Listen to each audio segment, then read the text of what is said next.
1. The starting point.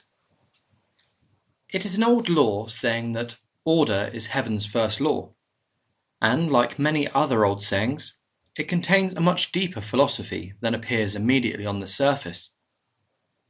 Getting things into a better order is the great secret of progress, and we are now able to fly through the air, not because the laws of nature have altered, but because we have learnt to arrange things in the right order to produce this result. The things themselves had existed from the beginning of the world, but what was wanting was the introduction of a personal factor, which, by an intelligent perception of the possibilities contained in the laws of nature, should be able to bring into working reality ideas which previous generations would have laughed at as the absurd fancies of an unbalanced mind. The lesson to be learnt from the practical aviation of the present day is that of the triumph and principle over precedent, of the working out of an idea to its logical conclusions, in spite of the accumulated testimony of all past experience to the contrary. And with such a notable example before us, can we say that it is futile to inquire whether by the same method we may not unlock still more important secrets and gain some knowledge of the unseen causes which are at the back of external and visible conditions, and then by bringing these unseen causes into a better order, make practical working realities of possibilities which at present seem but fantastic dreams.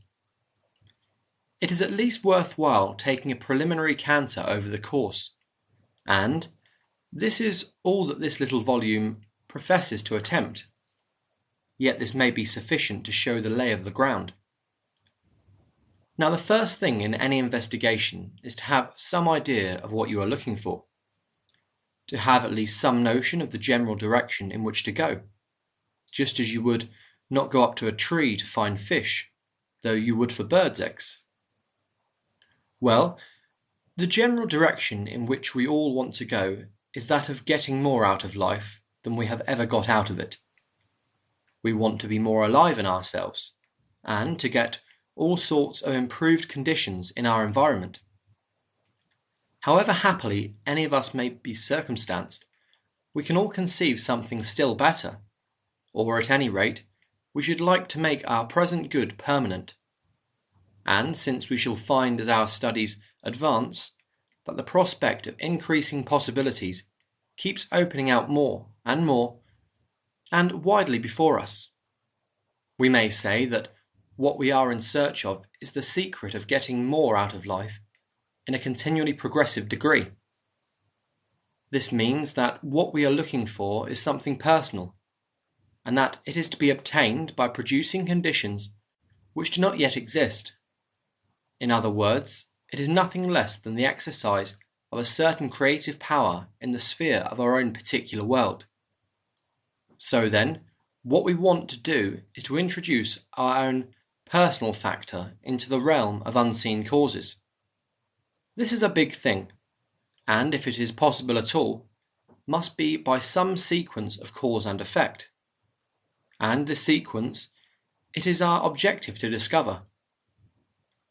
The law of cause and effect is one we can never get away from, but by carefully following it up, we may find that it will lead us further than we had anticipated. Now, the first thing to observe is that if we can succeed in finding out such a sequence of cause and effect as the one we are in search of, somebody else may find out the same creative secret also. And then, by the hypothesis of the case, we should both be armed with an infallible power. And if we wanted to employ this power against each other, we should be landed in the impasse of a conflict between two powers, each of which was irresistible. Consequently, it follows that the first principle of this power must be harmony. It cannot be antagonizing itself from different centers. In other words, its operation in a simultaneous order at every point is the first necessity of its being.